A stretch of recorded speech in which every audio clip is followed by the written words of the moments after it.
Hello students, I am अनुराग। आज हम DK Goyal का इलस्ट्रेशन नंबर 67 देख रहे हैं, ए एंड बी आर। ये आपका इलस्ट्रेशन है, देखिए। A and B are in partnership sharing profit and losses in the ratio of 3:2। They decided to admit C, their manager, as a partner with effect from 1 अप्रैल। वो उसको partner बनाना चाहते हैं, जो कि उनका पहले क्या था, मैनेजर था। ठीक है। अब C एज ए मैनेजर क्या गेट करता था वो लिखा है, और C एज ए पार्टनर क्या लेगा वो भी अपन को देखना है। ठीक है, तो अपन इसको वर्किंग नोट वाइज जो है वो अपन देखते हैं। तो सबसे पहले हम बना रहे हैं वर्किंग नोट नंबर 1।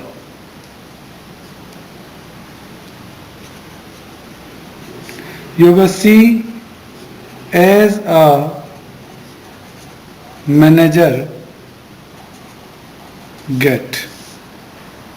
सही है। C एज ए मैनेजर क्या गेट करता है, तो क्या गेट करता था, देखो। C while a manager, second paragraph में लिखा है, C while a manager was in receipt of salary. एक तो उसको सैलरी मिलती थी, और सैलरी मिलती थी से 27,000 per annum, and a commission of 10%, commission भी मिलता था। 10% of net profit after charging such salary and commission, यानी प्रॉफिट जो है सबसे लास्ट लाइन में आपको दे रखा है 2,25,000। ये हमेशा टोटल प्रॉफिट होना चाहिए, मैं टीपी लिख रहा हूँ।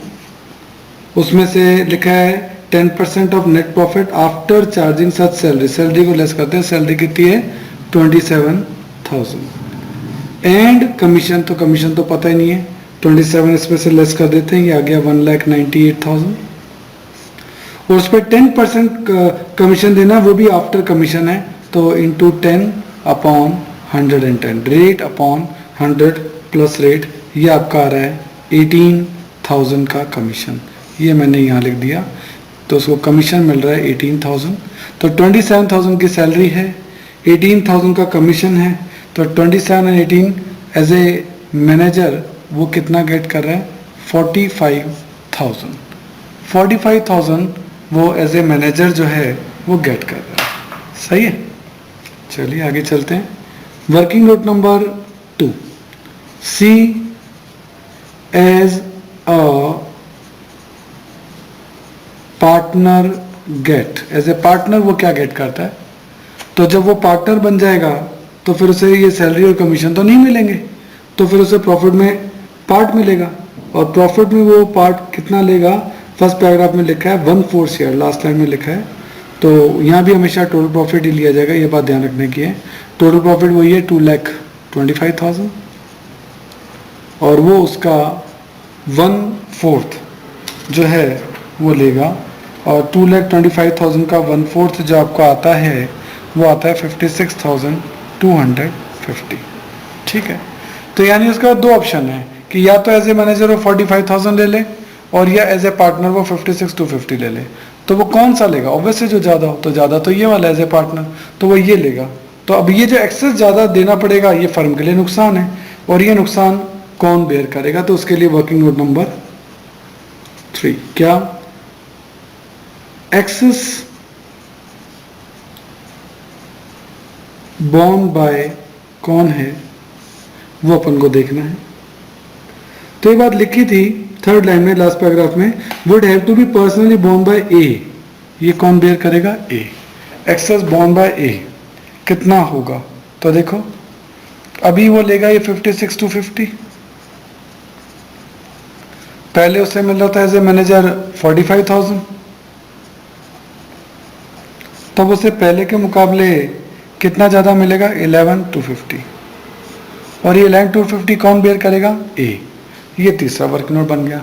तो पहला वर्किंग नोट बना एज ए मैनेजर उसे क्या मिल रहा है, दूसरा वर्किंग नोट बना एज ए पार्टनर से क्या मिल रहा है, और तीसरा वर्किंग नोट बना कि एक्सेस कौन और कितना बेयर करेगा।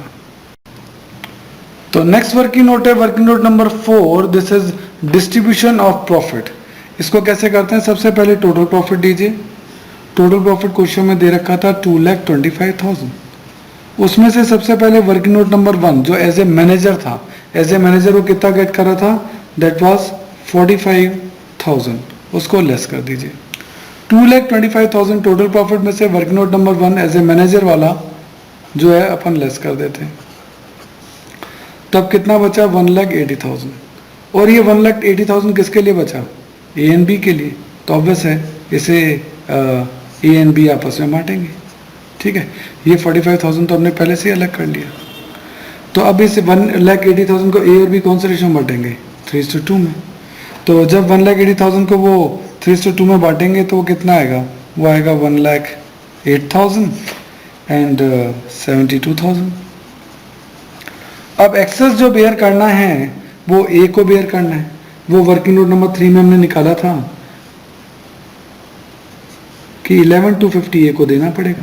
ठीक है, तो 11,250 इसमें से तो लेस हो जाएगा और 11,250 इसमें ऐड हो जाएगा। तो कुल मिलाकर इसका प्रॉफिट अब कितना बचेगा 96,250 और इसका प्रॉफिट कितना हो जाएगा 56,250। तो इसको करने का तरीका यही है, टोटल प्रॉफिट में से वर्किंग नोट नंबर 1 अलग कर लो। अब जो रिमेनिंग प्रॉफिट बचा वो ए और बी के लिए बचा, उसे वापस में बांट लेंगे।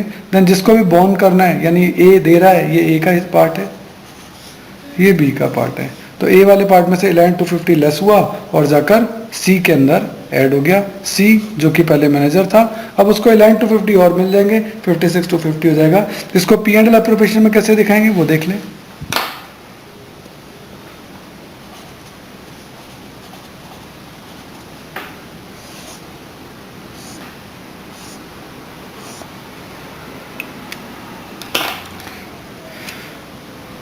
सबसे पहले आपका नेट प्रॉफिट जो कि पी एंड एल से आएगा वो आपका 2,25,000 यहाँ आ जाएगा। हमेशा टोटल प्रॉफिट जो है वो यहाँ लिखना है, सही है।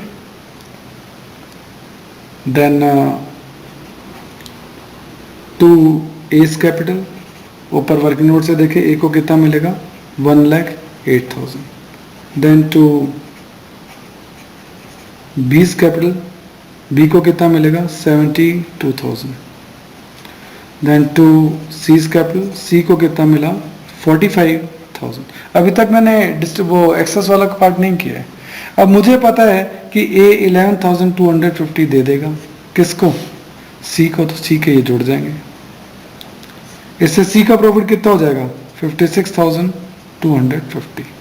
बी पे कोई फर्क नहीं पड़ेगा, एज इट इज 72,000 और ए का प्रॉफिट कम हो जाएगा 96,750। इस तरीके से ये अपना काम जो है वो कंप्लीट होगा। दोनों साइड्स का टोटल 2,25,000 आ जाएगा। तो ये है इसका पी एंड एल एप्रोप्रिएशन, सही है। तो जो बेयर कर रहा है वो लेस कर लेगा, ये देखो ए में से लेस हुआ है और सी में आके ऐड हो गया, बी में कोई अनअफेक्टेड रहा। वर्किंग नोट ये डिस्ट्रीब्यूशन का आपको पहले बना के दिखाना पड़ेगा कि टोटल प्रॉफिट में से वर्किंग नोट नंबर 1 को अलग कर लो, जो बचा ए और बी के लिए बचा, और देन आप इजीली निकाल सकते हैं कि कौन किसको कितने रुपए दे रहा है, सही है। ओके।